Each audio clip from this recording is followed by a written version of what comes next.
Sveiki, Latvija un uzņēmumi Latvijā. Pēdējā laikā es saņemu ziņas un e-pastus no uzņēmumiem Latvijā, kuriem interesē sadarboties ar mani un slēgt ar mani līgumu par sociālo tīklu menedžēšanu. Un dēļ tā izdomāju izveidot video un iespējams arī nākotnē veidot vairāk video latviski, jo es dzīvoju Spānijā, tāpēc es parasti vairāk sliecos uz vispār starptautisko tirgu. Esmu strādājusi ar franču, kanādiešu uzņēmumiem un tam līdzīgi. Patreiz tieši runāju un slēdzu līgumu ar luksus Francijas modes uzņēmumu.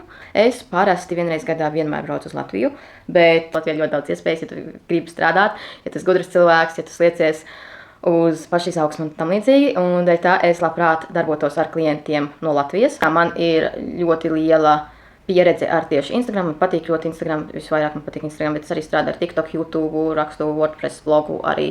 Un tam līdzīgi Pinterest jums ir jāzina par Pinterestu. Lai kur jūs strādātu patreiz, jums vajag blakus arī Pinterestu. Man tur ir 500,000 skatījumu mēnesī. Es esmu izmantojis Tailwindu, Canva, Lightroom, iMovie, CapCut, Google Analytics, visādus analytics. Ja jums interesē sociālo tīklu menedžers ar daudz arī valodas zināšanām, jo es, protams, runāju latviski, spāniski un angliski un franciski arī, bet man vajag mazliet praksīt, bet runāju franciski arī. Lūdzu, rakstiet man un nebaidieties un nevaru sagaidīt.